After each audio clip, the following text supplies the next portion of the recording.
அனைவருக்கும் வணக்கம். Welcome to my channel. இன்னைக்கு நம்ம பார்க்க போற பதிவு என்னதுன்னா, காமாட்சியம்மன் விளக்க பற்றி தான். இப்ப நிறைய வீடுகள்ல காமாட்சியம்மன் விளக்கை ஏற்றும் போது கடைபிடிக்க வேண்டிய சில விஷயங்கள் என்னென்ன, இந்த விளக்கை ஏற்றுவதால் வீட்டில் கிடைக்கும் நன்மைகள் என்ன, காமாட்சியம்மன் விளக்க தட்டில் வைக்கிறதுக்கு முன்னாடி அந்த தட்டுல மங்கள பொருட்கள் என்ன வைக்கணும் அப்படின்றத இந்த பதிவுல நம்ம பார்க்க போறோம். பொதுவாக காமாட்சி அம்மனுக்குள் சகல தெய்வங்களும் அடக்கம் என்பார்கள். யாராக இருந்தாலும் தங்களுடைய குல தெய்வங்களை நினைத்து கொண்டு முதலில் காமாட்சி விளக்கை ஏற்றுவார்கள். அதுக்கப்புறம் உங்க வீட்டுல என்ன விளக்கு இருக்கோ அந்த விளக்கை ஏற்றுக்கலாம். குலதெய்வம் குலதெய்வம்னா என்ன? குலதெய்வம் சில பேருக்கு தெரியாது, அவங்களுடைய குலதெய்வம் யாருன்னே தெரியாது. அந்த மாதிரி தெரியாமல் இருந்தாலும் கூட இந்த காமாட்சி அம்மனையை குலதெய்வமாக நினைத்து கொண்டு விளக்கேற்றி வழிபடுவார்கள். அந்த அளவுக்கு காமாட்சி அம்மன் விளக்கு ரொம்ப முக்கியத்துவம் பெற்றது. அதே மாதிரி திருமணமாகி கணவன் வீட்டிற்குள் முதலில் செல்லும் மணப்பெண்ணுக்கு காமாட்சி விளக்கை தான் முதலில் ஏற்ற சொல்வாங்க. இதனால அவர்களின் குலம் தலைத்து வளரும் என்பது நம்பிக்கை. எப்போதுமே வீட்டில் காமாட்சி அம்மன் விளக்கேற்றும் போது வீடு சுத்தமாக இருக்க வேண்டும், விளக்கும் சுத்தமாக இருக்க வேண்டும். விளக்கை எப்பயுமே தரையில் வச்சு ஏற்றக்கூடாது. தரையில் ஒரு சின்ன கோலம் போட்டு அந்த கோலத்தின் மீது ஒரு சின்ன பித்தளை தட்டு வைத்து அந்த தட்டுல கொஞ்சம் பச்சரிசி, அதன் மீது கொஞ்சம் மஞ்சள் குங்குமம், அதுக்கப்புறம் தான் நம்ம இந்த விளக்க வைக்கணும். அதே மாதிரி சில வீட்டுல காமாட்சி அம்மன் விளக்குக்கு பதிலாக கஜலட்சுமி அம்மன் விளக்கு இருக்கும். இப்ப நிறைய கடையில காமாட்சி அம்மன் கேட்டாலே கஜலட்சுமி விளக்கு தான் கொடுக்குறாங்க. கஜலட்சுமி விளக்கு 2 யானைகள் இருக்கிற மாதிரி இருக்கும். காமாட்சி அம்மன் விளக்குல காமாட்சி அம்மன் கரும்பு வச்சிருக்கிற மாதிரி இருக்கும். உங்க வீட்டுல எந்த விளக்கு இருந்தாலும் சரி, கஜலட்சுமியா இருந்தாலும் சரி, காமாட்சி அம்மனா இருந்தாலும் சரி, காமாட்சி அம்மன் விளக்கு இருந்துச்சுன்னா இந்த கரும்புக்கு நீங்க மஞ்சள் வைக்கணும், குங்குமம் வைக்கணும். அதே மாதிரி அந்த அரும்புகள் இருக்கு இல்லையா, அந்த அரும்புகள்ல கண்டிப்பாக மஞ்சள் குங்குமம் வைக்க வேண்டும்.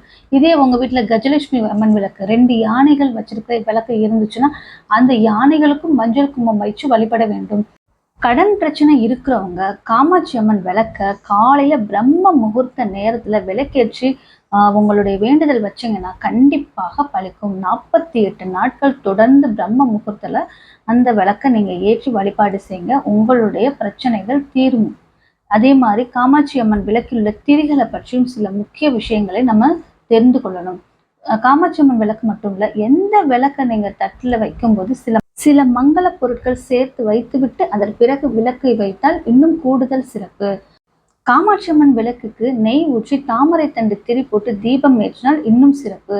அதே மாதிரி உங்க காமாட்சி அம்மன் விளக்கு வைக்கிற தட்டுல அரிசி வைக்கிறீங்களே, பச்சரிசி மஞ்சள் குங்குமம் வச்ச பிறகு அதுக்கு மேல அந்த மஞ்சள் குங்குமத்துக்கு மேல 1 ரூபாயோ அல்லது 5 ரூபாய் நாணயமோ வைத்த பிறகு காமாட்சி அம்மன் விளக்க அந்த தட்டு மேல வைக்கலாம். எந்த விளக்கு ஏற்றினாலும் முதல்ல எண்ணெய் ஊற்றின பிறகுதான் நம்ம திரி போட்டு விளக்கு ஏற்றணும். அதே மாதிரி அந்த விளக்குல காமாட்சி அம்மன் விளக்குல சிறிது பச்சை கற்பூரம் நீங்க தூவி விட்டுக்கலாம். அல்லது நீங்க எண்ணெய் ஊற்றி வச்சிருக்கீங்களா அந்த பாட்டில்ல கூட கொஞ்சம் பச்சை கற்பூரத்தை நம்ம போட்டு வச்சு நம்ம விளக்கு ஏற்றினா ரொம்ப ரொம்ப நல்லது. 2வது அகல் விளக்கு. அகல் விளக்கை ஏற்றும் போது நேரடியாக தீப்பெட்டியில் ஏற்றாமல் ஊதுபத்தியை வச்சு நம்ம அகல் விளக்கை ஏற்றிக்கலாம். அல்லது இன்னொரு அகல் விளக்கை ஏற்றி அதன் மூலம் விளக்கை பற்ற வைக்கலாம்.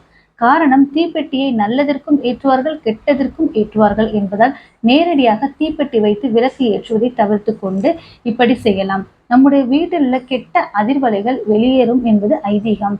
எப்போதுமே காமாட்சி அம்மன் விளக்கு ஏற்றும் நேரம் பிரம்ம முகூர்த்தத்துக்குள் இருக்க வேண்டும் என்று சொல்லுவாங்க. அதாவது சூரிய உதயத்திற்கு முன்பு காலை 6 மணிக்கு முன்பே உங்களுடைய வீட்டில் பூஜைகள் செய்வது ரொம்ப ரொம்ப நல்லதுன்னு சொல்லுவாங்க. கடன் பிரச்சனை மட்டும் இல்லைங்க, உங்களுடைய வேண்டுதல்கள் எதுவாக இருந்தாலும் இந்த 48 நாட்களுக்குள் நிச்சயமாக நிறைவேறிவிடும். வீட்டில் இருக்கும் கன்னி பெண்கள் இந்த வழிபாடு செய்தால் மனம் போல் மாங்கல்யம் கூடும் என்று சொல்லுவாங்க பெரியவங்க. அவ்வளவுதான் ஃப்ரெண்ட்ஸ், நாளைக்கு வேற பதிவுல சந்திக்கலாம். நன்றி, வணக்கம், தேங்க்யூ.